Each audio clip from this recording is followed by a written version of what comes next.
Bonjour, je suis vraiment heureux de vous accueillir aujourd'hui et désolé de ne pas être avec vous, mais je pense que vous en comprendrez la raison. Ce qui m'éloigne de vous physiquement, c'est un voyage au Maroc où avec des entreprises mais aussi des universités, nous allons voir ce qui se passe là-bas, découvrir un marché que beaucoup d'entreprises connaissent déjà, mais le Maroc bouge beaucoup et donc faire de la veille économique, c'est de l'intelligence stratégique. L'intelligence stratégique, c'est d'abord un nom barbare parce qu'on ne voit pas exactement ce que ça recouvre spontanément.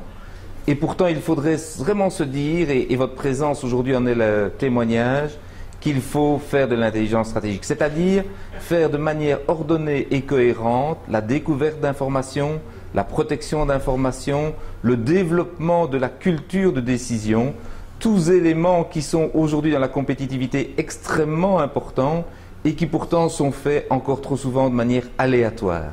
Aléatoire, ça veut dire qu'on le fait de manière empirique, on le fait parfois, bien ou mal, sans le savoir, comme M. Jourdain faisait de la prose sans le savoir. Aujourd'hui, il faut faire de l'intelligence stratégique, mais de manière ordonnée, cohérente et en sachant pourquoi on le fait.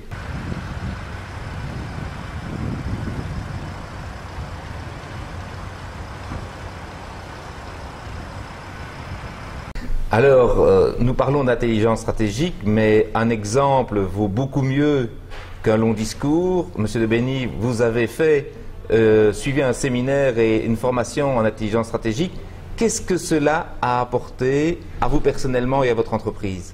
Alors la formation était vraiment très intéressante à tout point de vue et surtout pour structurer vraiment, parce que tout décideur et tout entrepreneur fait un petit peu d'intelligence stratégique comme vous l'avez dit.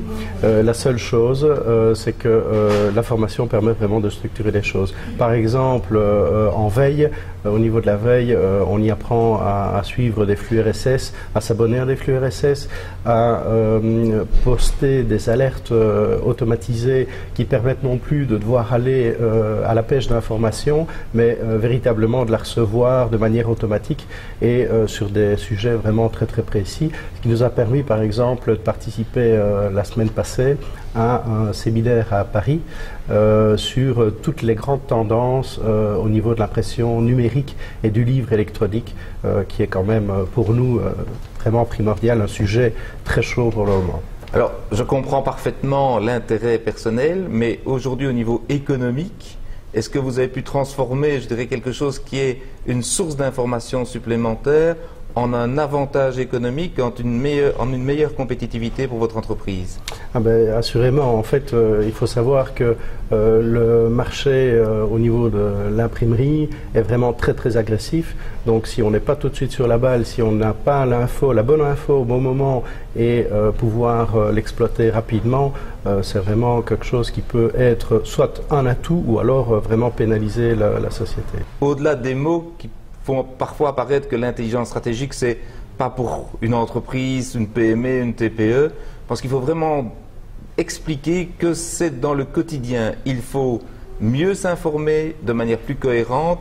Il faut aussi protéger son entreprise de l'intrusion externe, comment protéger ce que l'on sait en termes de compétitivité, et il faut en faire un processus de décision collectif.